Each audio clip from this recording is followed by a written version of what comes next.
Olá, amigo internauta, seja bem-vindo ao programa Educação e o Mundo Corporativo. Programa esse que se propõe a estar tratando e discutindo os grandes temas da educação no Brasil e, obviamente, no cenário globalizado.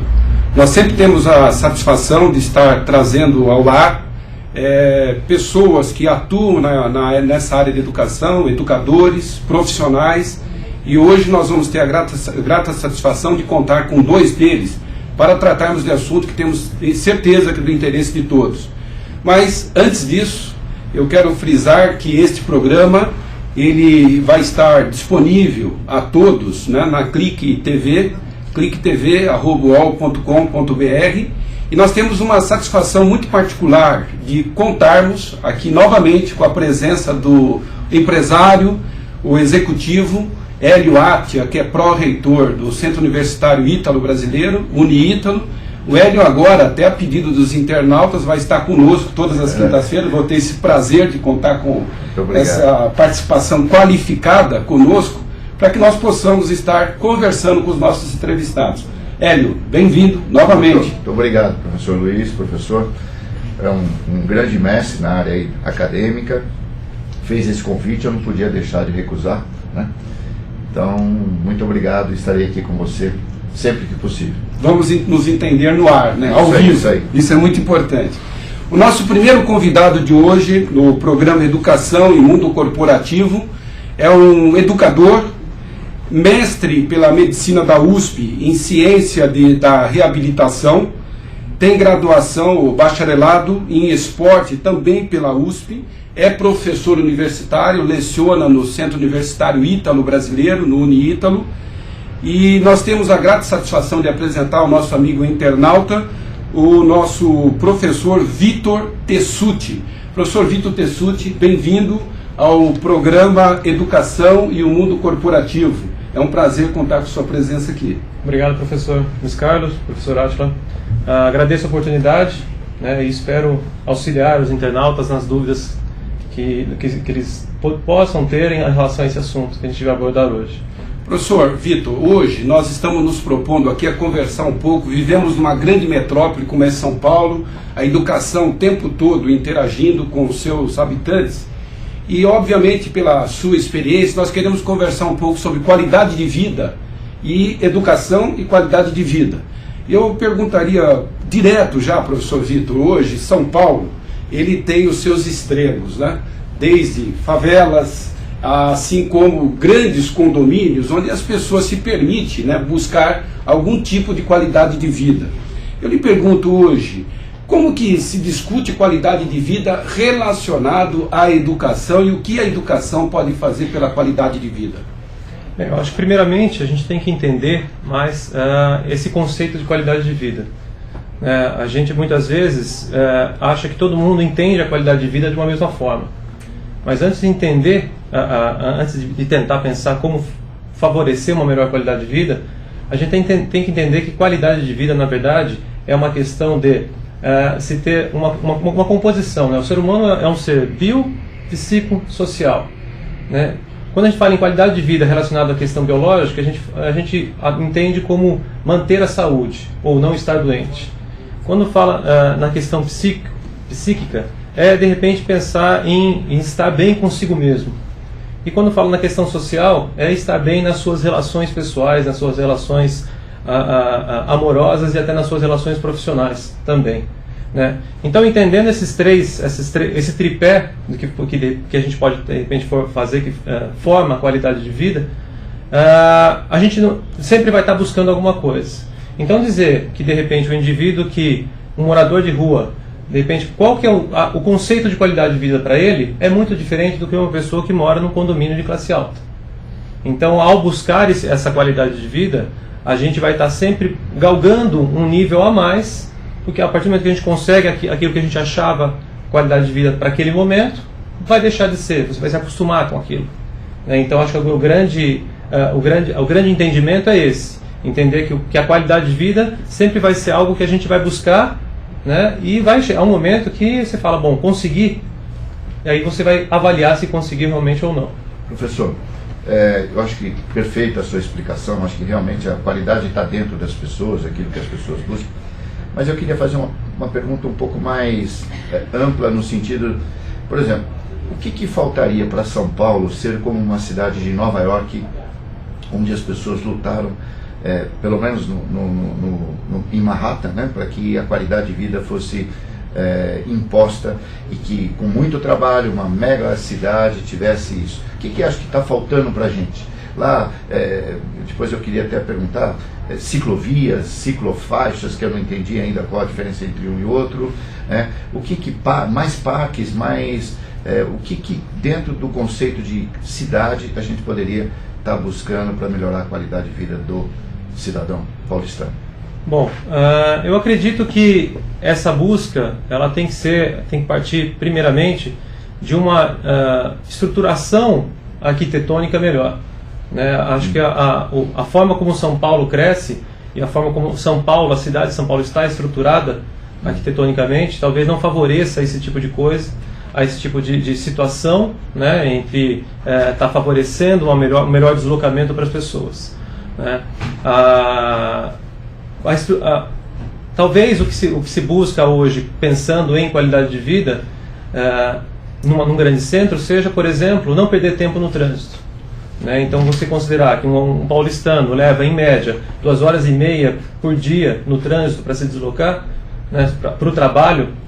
Então, somando isso num mês, num ano, quanto tempo ele perde, né? Então, acho que o principal hoje, né, pensando em buscar uma qualidade de vida dentro de um grande centro, é buscar uma melhor condição de deslocamento, né? E aí, hoje se fala muito e se tem muito essa busca por alternativas, e a alternativa hoje que tem sendo muito falada é exatamente a questão das bicicletas, né? A utilização das bicicletas. Então, a partir do momento que você tem uma cidade onde você permite esses deslocamentos através da bicicleta, você está colocando menos veículos na rua, está sobrecarregando menos o transporte público, né? Só que para isso as pessoas precisam morar mais próximo dos seus empregos, para que seus deslocamentos não sejam tão longos, né? Então, eu acredito que seja mais pensando num grande centro, pensando nisso. Como que o Estado pode priorizar esse meio de transporte hoje, que além de você estar favorecendo a questão da qualidade de vida, você está favorecendo até um outro lado, que é a questão da saúde, fazendo com que as pessoas façam uma atividade física ao se deslocarem para o trabalho ou para qualquer outra localidade. Professor Vitor, como eu convidei o Hélio para passear de bicicleta comigo no final de semana, né? O Hélio Atia, e é um esportista também, né, e preocupado, claro, com a qualidade de vida, o seu bem-estar. Só um detalhe, o Hélio falou assim, né, ciclovia, ciclofaixa. Qual a diferença, até para não entrar numa de maneira equivocada, o que é ciclovia, qual a diferença em relação à ciclofaixa? A ciclofaixa ela é hoje um artifício que a prefeitura tem se utilizado aos finais de semana e feriados, para promover exatamente essa questão do deslocamento através da bicicleta, né? Então, seria uma estrutura itinerante. Então, na verdade, a ciclofaixa ela faz com que você mantenha uma estrutura durante um determinado horário para que as pessoas se desloquem da bicicleta, e na verdade isso está gerando uma coisa interessante, né? Uma questão interessante. Quando você tem essa situação de os motoristas convivendo mais com os ciclistas durante o final de semana, então percebe-se que dá para existir uma boa convivência. Então, desde a implantação da ciclofaixa até hoje, o número de mortes de ciclistas caiu pela metade. Então percebe-se que o paulistano está se acostumando a conviver melhor com essa questão da ciclofaixa, né? Agora, é uma pena que é itinerante, então por isso exatamente que chama ciclofaixa. Então limita-se uma via a uma faixa para ciclistas. O interessante fosse que essa ciclofaixa se tornasse uma ciclovia, ou seja, uma via única e exclusivamente para bicicletas. Professor, muito bacana. O senhor falou também no conceito de viver, né, de algumas cidades.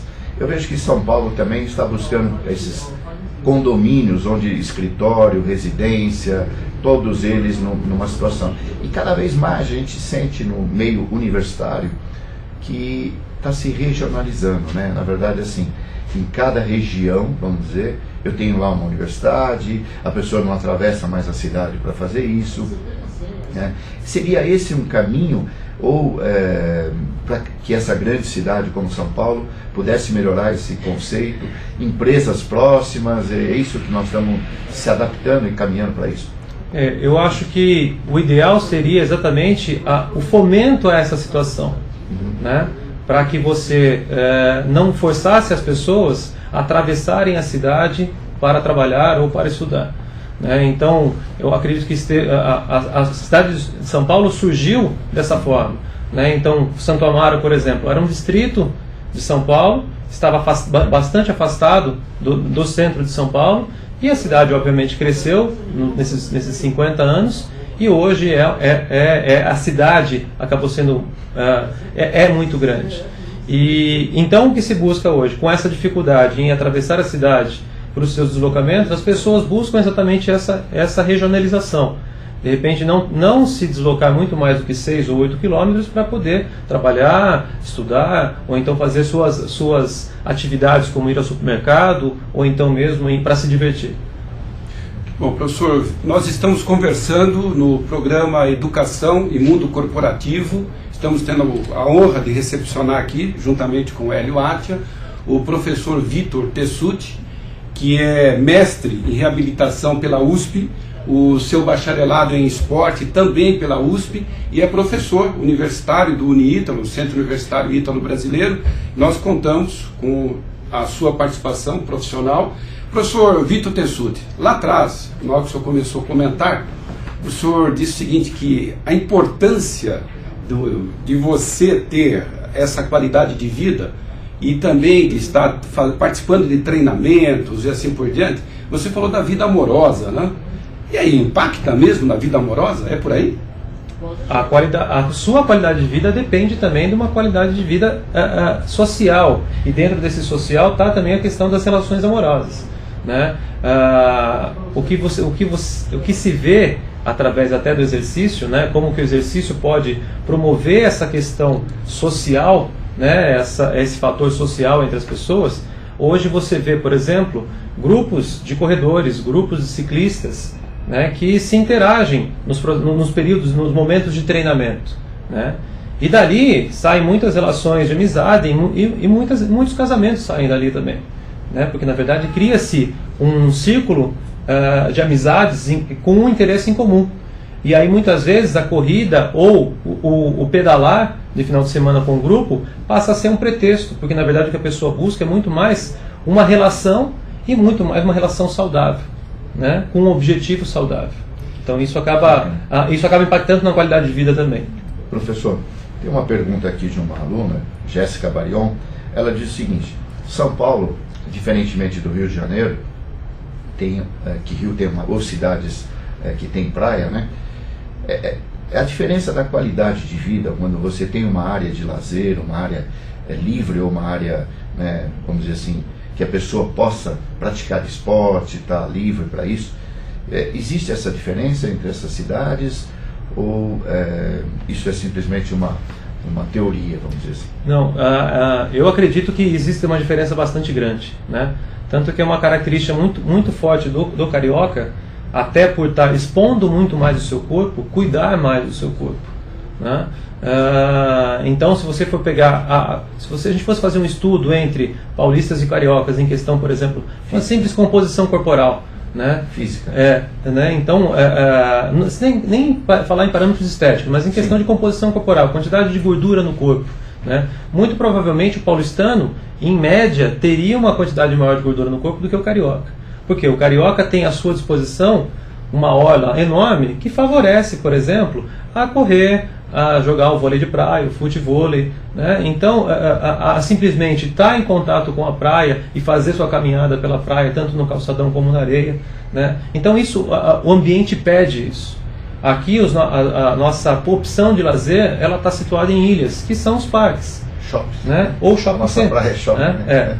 Então, e isso, na verdade, você não tem que expor seu corpo. Então, as pessoas não se preocupam tanto assim com a saúde, né? E uma questão, até uma questão estética, acaba estando atrelada à questão da saúde também. né? Então isso acaba tendo essa diferença. Professor Vitor, o senhor usou uma expressão aí, né? Biopsicossocial. Biopsicossocial. Eu pergunto para o senhor o seguinte: o que a universidade, o ensino superior, qual a contribuição, o senhor como um educador, qual a sua expectativa em relação às instituições de ensino que possam estar contribuindo para esse lado biopsicossocial de cada cidadão? Isso. Puxando um pouco mais para a minha área, que é o exercício físico, eu acredito hoje que os cursos de educação física estejam um pouco voltados para essa questão, principalmente a questão do exercício, para entender o componente social do exercício. Se preocupa muito com a questão biológica, né? Se preocupa também muito pouco com a questão psíquica do exercício, né?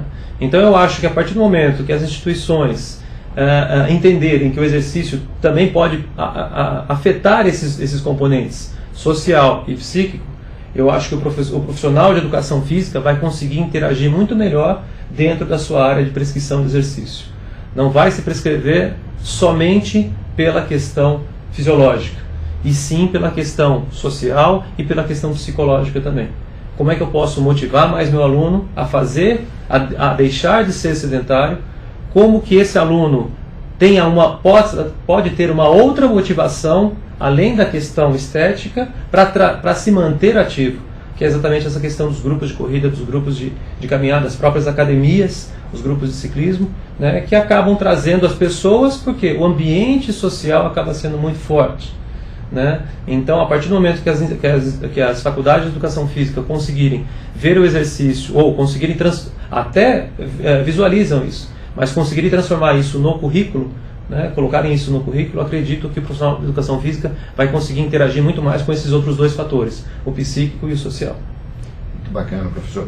E professor, as empresas nesse meio, né, eu vejo que algumas empresas adotam até o conceito de que o funcionário, o colaborador, ele tem um programa em um pendrive para ver se ele foi na academia, se ele exercitou. Isso seria uma prática muito válida para que todas as empresas pudessem adotar esse método, porque essa saúde não adianta só uma saúde mental, emocional, mas uma saúde de equilíbrio físico também. O senhor acha importante? Sim, sim. Na verdade, tudo isso começou com essa questão de como a empresa começou a visualizar mais o seu empregado de uma forma mais completa. Não só alguém que está produzindo algo, sim, mas como um ser humano que necessita também de algumas situações, né, que muitas vezes a empresa pode proporcionar, né? Então, a questão da ginástica laboral, né, na verdade, ela entra um pouco nessa situação. Agora, não são todos que podem fazer ginástica laboral. Então, qual seria outra saída? Talvez a implantação de uma academia dentro da empresa. Ou então, fomentar a prática de atividades pelo funcionário, desde que ele comprove que ele está realmente fazendo uma academia, pagando uma parte da mensalidade da academia, só que ele precisaria comprovar. Existe um recibo da academia, a academia passar uma declaração de que ele está indo 2, 3 vezes por semana, né? Então, na verdade, isso também, as empresas perceberam que o indivíduo saudável acaba produzindo mais, né? Se ele fica menos doente, ele vai faltar menos. Se ele tem mais saúde, fatalmente, problemas como obesidade, hipertensão, diabetes, vão ter uma menor possibilidade de acometer esse funcionário. Fatalmente, ele vai menos doença, mais produção, né? Então, essa questão do entendimento do ser humano, não só como alguém produtivo, mas também como alguém que precisa ser acolhido por alguns outros itens que a empresa pode fornecer, as empresas estão realmente se preocupando, né? Então existe até hoje nas empresas o gestor de qualidade de vida, que se preocupa exatamente com vários desses fatores que eu citei agora.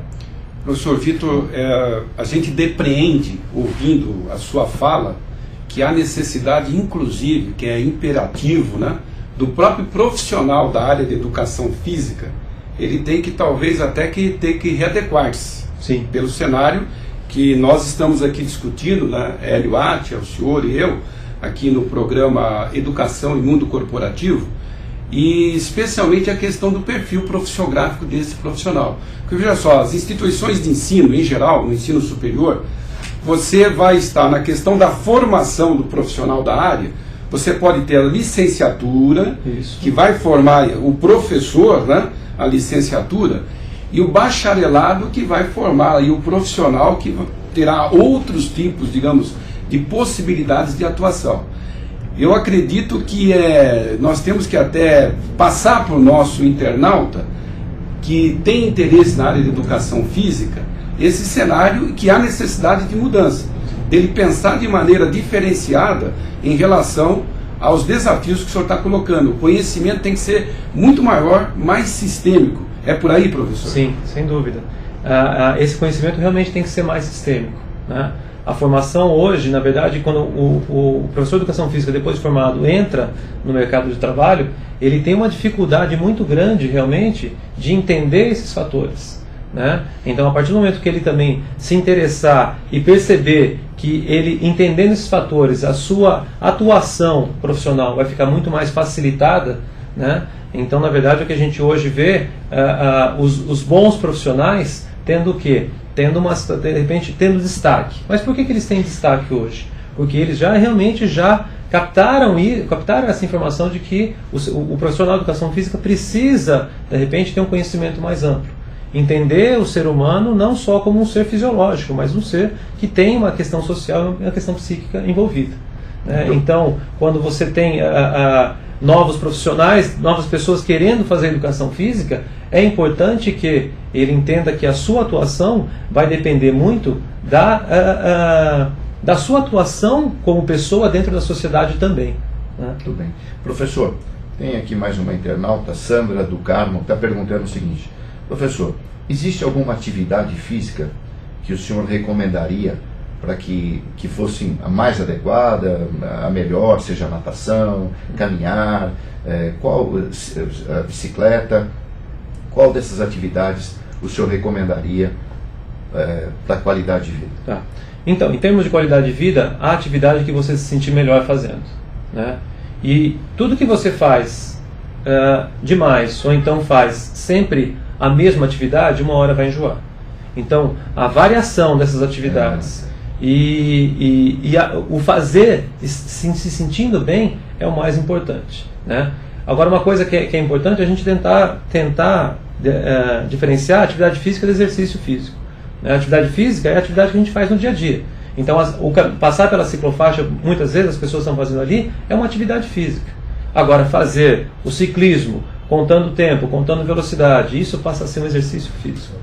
Para ambos, o que você estiver se sentindo bem é a melhor opção. Professor, e a questão da regularidade dessas atividades? Então, isso é fundamental, né? Pensando nas adaptações que eu posso ter com a atividade física e com o exercício físico, é importante uma frequência interessante, né? Falar que uma vez por semana, por exemplo, não é a frequência ideal, frequência de exercício ou de atividade física ideal.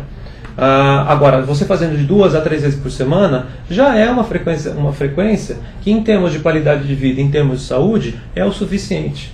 Não há necessidade de se fazer todo dia, né?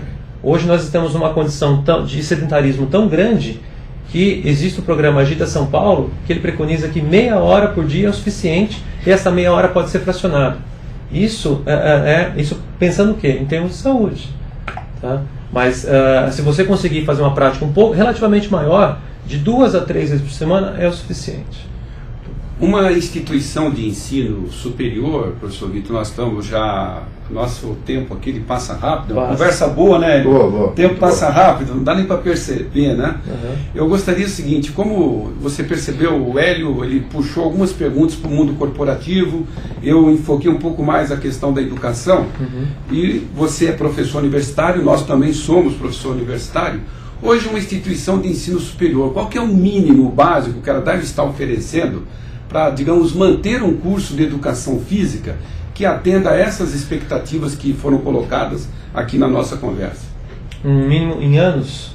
Não, em estrutura, hoje. O que você acha que, já que o Hélio perguntou aqui... Bom, é importante que essa instituição tenha, obviamente, um espaço, né, que tenha quadras, que tenha uma pista, que tenha uma piscina, né, para que os alunos possam entender cada modalidade dessa como uma modalidade fisiológica, que vai melhorar a questão biológica, né, a melhorar a frequência cardíaca, a melhorar a questão respiratória, entender essa modalidade como uma questão, como que ela interage na sociedade, e também uma modalidade como que ela age no psíquico das pessoas. Né? Então, realmente, a estrutura tem que ser uma estrutura que favoreça, que forneça esse tipo de material para que exatamente possa se interagir com isso, né? E obviamente os professores conseguirem mostrar esses 3 lados do exercício, das modalidades, para exatamente o aluno sair dali já com esse entendimento. Ok, professor Vitor, e se você fosse responder assim em poucos segundos, né? Você é feliz como professor universitário? Te dá o retorno de tudo isso que você falou, psicossocial, essa palavra biopsicossocial, isso lhe dá esse retorno para você? Quando eu me propus a ser um professor de educação física, né, foi exatamente porque eu gostava do que eu fazia. E cada dia que passa, eu sinto que realmente eu fiz a escolha certa. Né? Então, acho que isso, trabalhar com o que gosta, já te dá um grande passo para você ter uma qualidade de vida. Tá? Então, quer dizer, as horas que eu trabalho por dia são horas que eu faço o que eu gosto. Então, isso com certeza já é um pré-requisito para ter uma qualidade de vida. Obrigado. Bom, nós tivemos o privilégio de conversar aqui com o professor Vitor Tessuti no programa Educação e Mundo Corporativo. Professor Vitor Tessuti, que é formado pela USP em reabilitação, mestre, né, em reabilitação, é graduado em esporte também pela USP, leciona no Centro Universitário Ítalo Brasileiro, UniÍtalo, e nos deu a satisfação para mim, para o meu colega, Hélio Atia, de recepcioná-lo aqui. Muito obrigado, Vitor. Será sempre bem-vindo. Vamos consultá-lo em outras oportunidades. Ok, obrigado, professores, pela oportunidade, né? E deixo assim à vontade as pessoas para realmente fazerem o que realmente gostam de fazer. Acho que essa é a mensagem. Isso é bom. Obrigado. Tá bom. Obrigado, mestre.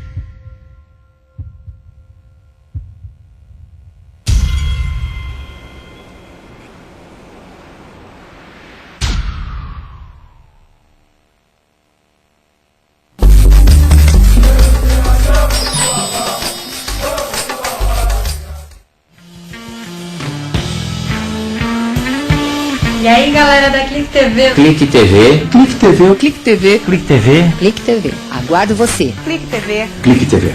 Clique TV. Clique TV. Clique TV. Espero você. Na Clique TV. Clique TV. Na Clique TV. Clique TV. Clique TV. Nós estaremos aqui juntos na Clique TV. Clique TV. Clique TV. Clique TV. Clique TV. Clique TV. Na Clique TV eu também estou conectada Aqui na Clique TV. Vem.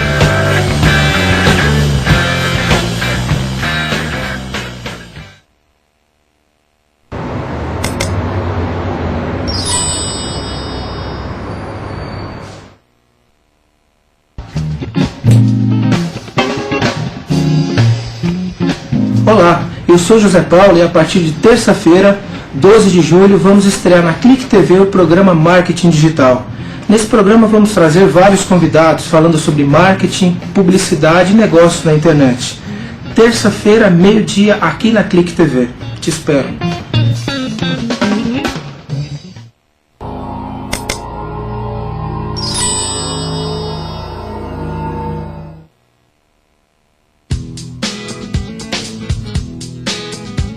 Olá, eu sou a Jaque Petkovic e eu quero lembrar você que toda quinta-feira, às 2 horas da tarde, ao vivo, aqui na Clique TV com Território.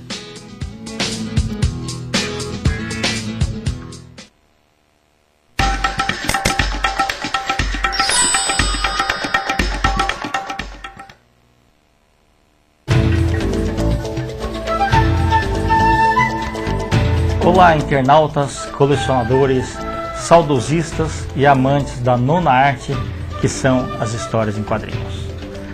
Aqui na Clique TV estaremos ao ar todos os sábados às 15 horas no programa Quadrinhos para Quadrados Redondos na Clique TV. Até lá!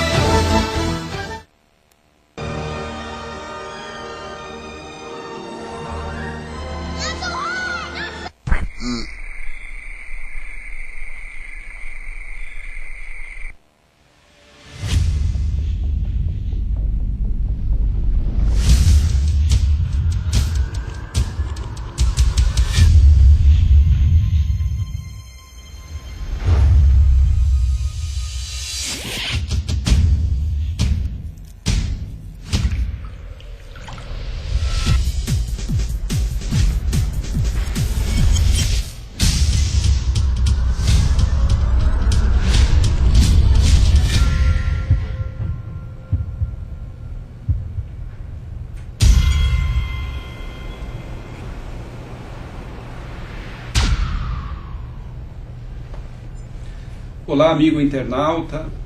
Nós vamos agora à segunda parte do nosso programa Educação e o Mundo Corporativo. Eu sou o professor Luiz Carlos, do meu lado aqui, meu colega, professor Hélio Atia Júnior, e hoje nós temos uma dupla satisfação. No primeiro momento já tivemos a oportunidade de contar aqui com o professor Vitor Tessuti, e agora, para dar continuidade ao nosso programa Educação e Mundo Corporativo, nós temos o privilégio de estar recepcionando aqui o educador também, professor Hélio Lourenço Correia. Ele é mestre em comunicação e mercado e professor para as áreas de publicidade, propaganda e design digital. Professor Hélio, bem-vindo aqui ao programa Educação e Mundo Corporativo. Boa tarde, eu agradeço essa oportunidade de poder contribuir com os meus conhecimentos a todos os internautas. Professor Hélio, aqui nós chegamos, já vamos diretamente ao assunto. Ok. Direto ao assunto, como diria. Nós gostaríamos de saber da sua parte, hoje no Brasil, grandes cidades como São Paulo, elas têm obviamente grandes desafios e a educação permeia tudo isso. Eu lhe pergunto o seguinte, professor Hélio, a relação entre necessidade hoje daquele que estuda e a sua aptidão, como é que anda isso, necessidade e aptidão? Como é que se lida com esses dois assuntos hoje? Bom, hoje São Paulo é uma grande metrópole onde nós temos vários mundos. Temos o primeiro mundo, o segundo mundo, o terceiro mundo e até o quarto mundo. Hoje, a sala de aula é um laboratório para todos nós, professores, onde nós podemos estar em contato com alunos de diversas classes, diversas áreas, e a gente percebe o seguinte: a aptidão do aluno hoje ficou em segundo lugar. Hoje ele vai procurar um ensino superior para poder exercer sua profissão. Ele vai trabalhar e vai procurar um ensino superior para poder exercer a sua profissão. A aptidão dele hoje ficou já em segundo lugar. Tá? Nas nossas épocas, por exemplo, na época dos nossos avós, nossos pais faziam o que os nossos avós queriam que eles fizessem como ensino de segundo grau. Nós, da nossa geração, a gente fez o que a gente tinha a sensibilidade de fazer e poder desenvolver a nossa aptidão. A geração de hoje ela busca o ensino superior para poder satisfazer a sua relação profissional e não a pessoal. Professor, você está dizendo então que hoje o jovem ele está escolhendo a profissão baseado na sua necessidade profissional. Sim. E não relacionado com aquilo que ele realmente deseja, ou que ele ama, como nós acabamos de ouvir aqui do professor Vitor dizer que ele falou que ele aconselha que as pessoas façam aquilo que ela realmente gosta. Eu ratifico as palavras do professor Vitor, porque eu acho que as pessoas têm que fazer o que elas gostam. Eu estou falando no modo geral. Sim, sim. Eu tenho muito contato com alunos, alunos que já se formaram, e o que eu percebo é que a maioria deles, eles entram numa faculdade para fazer o curso que a empresa está pagando. Muitos trancam a matrícula porque conseguiram ter uma bolsa de estudo para poder exercer a sua profissão dentro da empresa. Então, a aptidão pessoal dele hoje já ficou em segundo lugar. Hoje as pessoas, quando nós estamos fazendo uma pré-seleção, prospectando alunos dentro do ensino superior, nós conversamos com eles e falamos, eu não sei, a minha empresa vai me pagar tal custo. Eu vou precisar disso porque eu vou trabalhar nisso daí. Então, muitos até, eles trancam a matrícula do curso que eles estão fazendo, que eles optaram anteriormente, para fazer um curso, porque na empresa vai ter mais crescimento profissional. Eu, por exemplo, na época que eu prestei vestibular, eu tive que dar um basta porque eu estava fazendo uma carreira, que estava querendo escolher uma carreira que minha família queria. E hoje, eu te digo, se eu não tivesse feito a faculdade que eu fiz, eu seria um péssimo profissional. Eu estou muito bem realizado, estou muito satisfeito e não tem profissão melhor do que trabalhar na área de comunicação. Professor, só um minuto. O senhor tem um sotaque que parece que você entende tudo o que ele fala, né, Luiz? Mas o senhor de onde é, professor? Bom, eu sou descendente de indianos. Eu nasci numa colônia de Portugal, Moçambique. Que colônia? Eu sou de Moçambique. Moçambique. Isso. E os meus pais são indianos. Professor Erwin, aproveitando o Hélio puxou já o detalhe da globalização, né? Nós observamos hoje em dia e que os educadores aqui no Brasil, de vez em quando o educador ele dá uma entrevista e passa assim uma certa frustração, um pouco, alguns, né? Em face da maneira como a educação muitas vezes ela é tratada, até de repente com um foco essencialmente mercantilista, e acaba se tendo até uma visão microscópica, né, do que seja educação. Um educador, nós entrevistamos um outro educador aqui do programa Educação e Mundo Corporativo, e ele expressou isso para o Hélio e para mim, né? A certa uma frustração por esse lado, como que se está enxergando a educação? Passa por aí? Eu até mais uma vez eu ratifico as palavras do professor Vitor anteriormente. A profissão de ser educador hoje no Brasil é um grande desafio. Hoje quem está dentro de uma sala de aula tem que amar a sua profissão, porque, como eu disse, a sala de aula é um laboratório. Hoje os grandes conglomerados educacionais viraram essa empresa mercantilista, né? Hoje a educação se tornou um pouquinho mais banal do que ela deveria ser. Então as instituições de ensino, elas estão adaptando a sua parte acadêmica para a necessidade do próprio aluno. Vejam, o ensino à distância, os famosos cursos de EAD, não são para alunos que não querem estudar. Embora a nossa cultura educacional, muita gente pense disso, os cursos de EAD, elas surgiram para atender essa necessidade que hoje o cidadão tem. Como ele mesmo falou, nós perdemos muito tempo dentro de um trânsito, 2h30 para chegar até o trabalho, e as pessoas hoje não têm tempo de capacitar. Então os cursos de EAD hoje, elas foram criados justamente para aquele profissional que não tem tempo de se capacitar e pode estudar em casa, pode estudar no trabalho e ter uma aula presencial uma vez por semana aos finais de semana, né?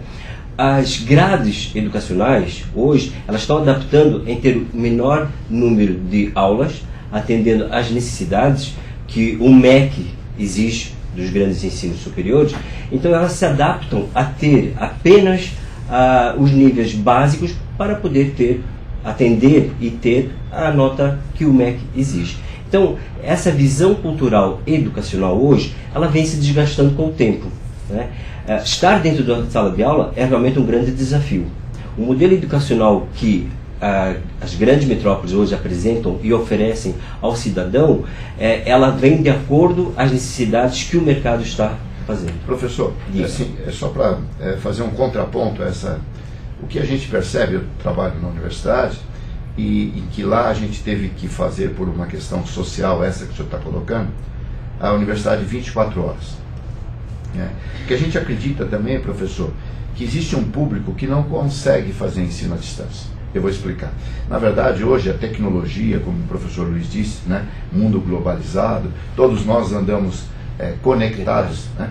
E eu acredito que 98% dos nossos alunos, da grande maioria da classe C, está conectado. Porém, eu acho que a grande diferença, professor, é que A classe C, embora esteja conectada, ela não tem espaço e nem poder de concentração de estudar em casa. Muitas vezes essa conexão está do lado de uma residência onde tem uma televisão, a família está próxima, é o cachorro, eu brinco com o cachorro, a sogra, etc. E onde naquele momento ele não tem capacidade de concentração de estudar, né?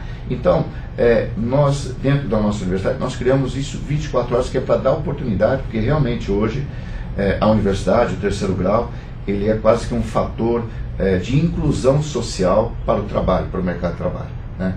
E o ensino à distância talvez esteja ligado muito às categorias ou às classes daquelas pessoas que têm um tempo para fazer isso, ou que têm esse nível de concentração, né? Eu não quero estar julgando esse tipo de coisa, né? Ou em que eu vejo cidades muito distantes, onde muitas vezes não existe a universidade lá naquela cidade, naquela pequena cidade, e a única saída que ele tem é aquela.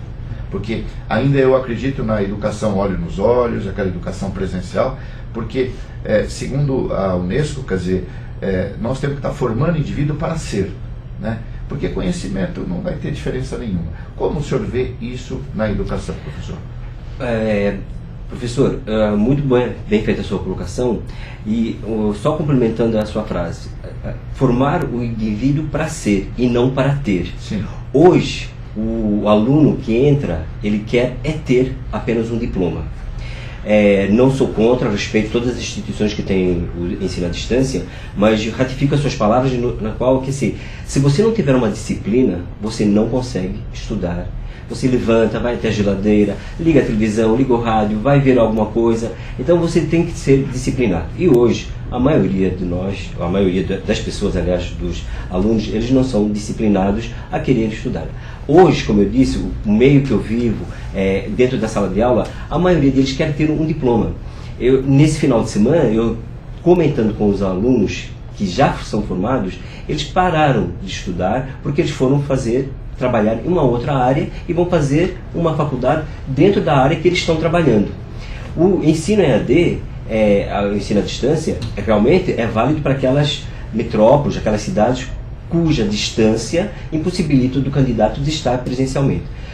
Digo mesmo também, eu acho que o convívio dentro da sala de aula, que é o laboratório, que não só o aluno aprende, o professor aprende também, porque aquilo é uma troca de experiências, é muito mais válido do que o ensino EAD.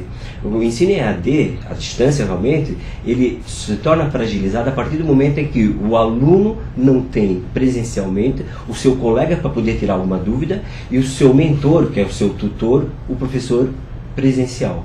Tá? Acredito assim, respeito a essas instituições que têm o ensino à distância, valorizo o aluno que realmente tenha vontade própria de querer aprender, ter esse diploma, mesmo que seja à distância, para valorizar o seu currículo profissional, mas o professor presencial ainda é a base do ensino superior.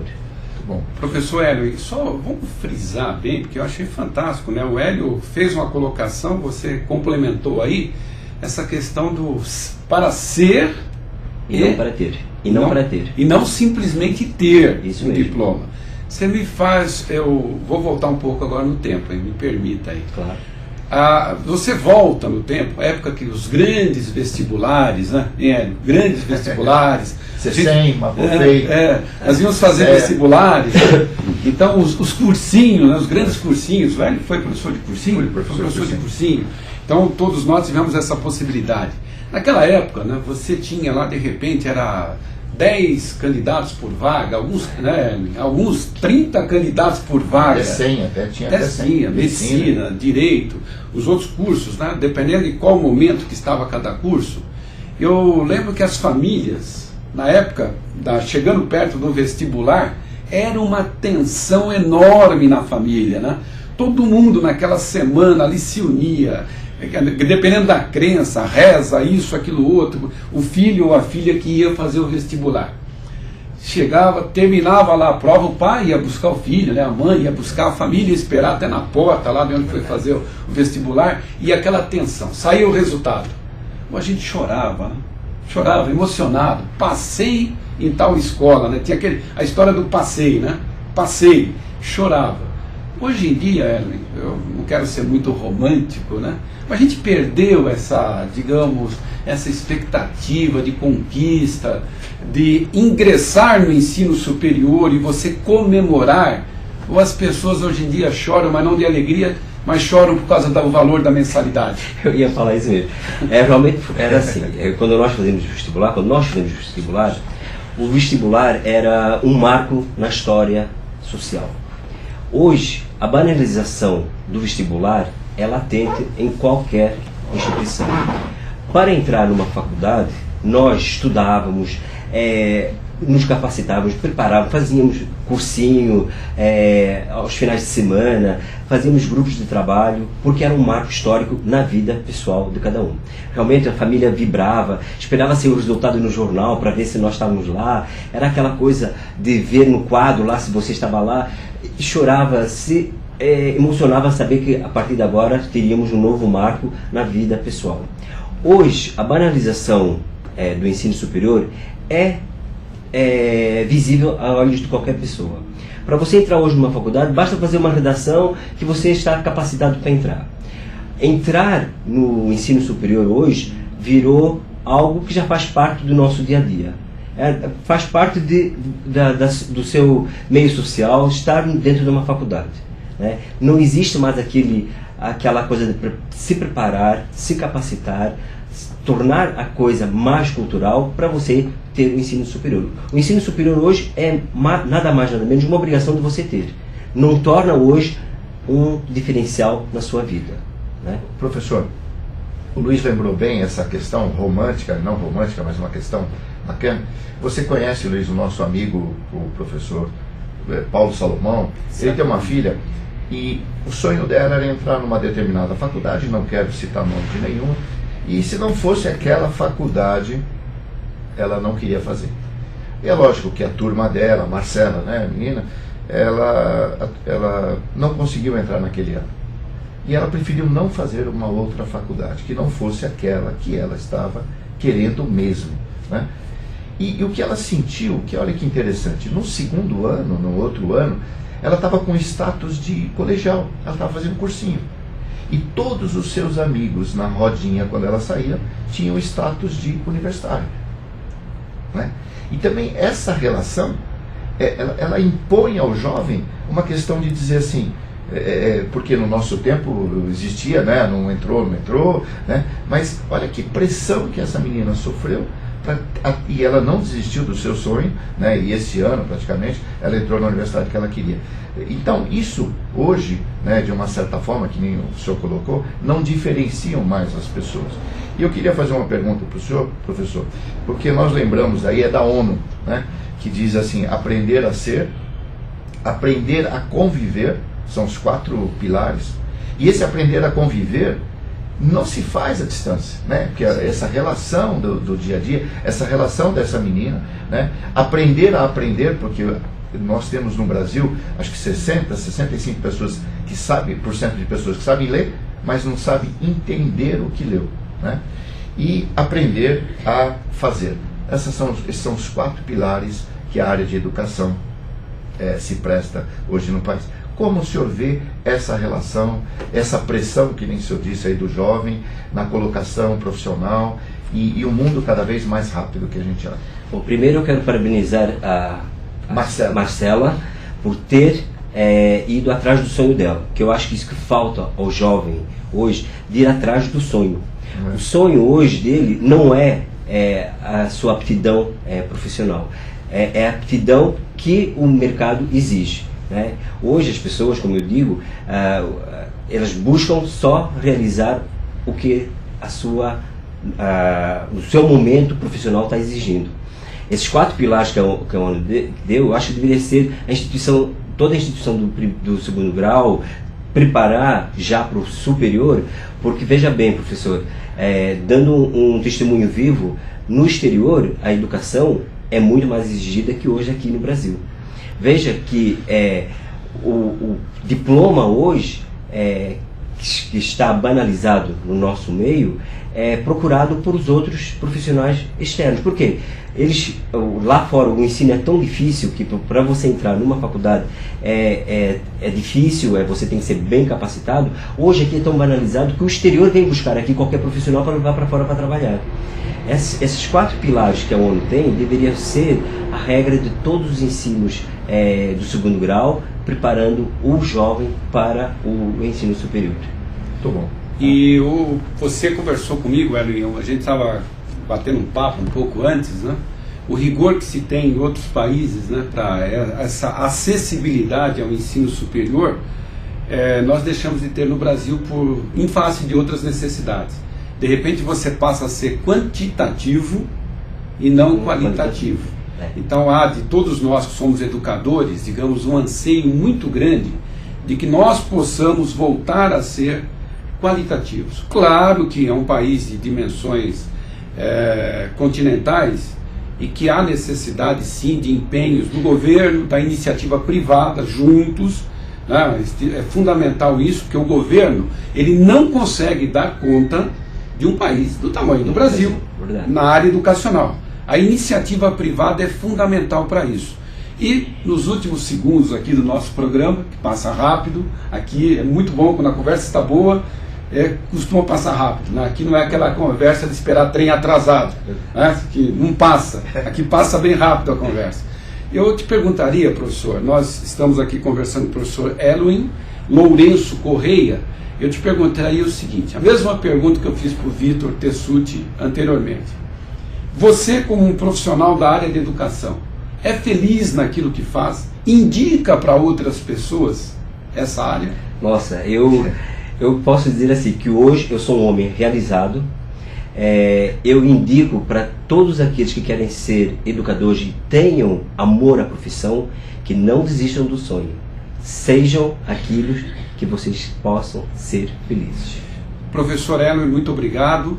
Nós tivemos a oportunidade hoje no programa Educação e Mundo Corporativo de conversarmos com o professor Elwin, e é um profissional da área de educação atuante e de muito sucesso, e é um prazer contar com o senhor aqui. Nós, aos amigos internautas, nós queremos deixar o e-mail do Hélio, helio@italo.br, e o meu, Luiz Carlos, Luiz com Z de zebra, né? luiscarlos@italo.br, e a satisfação estarmos conversando. O programa vai ao ar todas as quintas-feiras a partir do meio-dia, das 12 horas, e você fica disponível depois na Clique TV, clicktv.ol.com.br, para que você possa acessar e sinta-se à vontade para estar em contato conosco.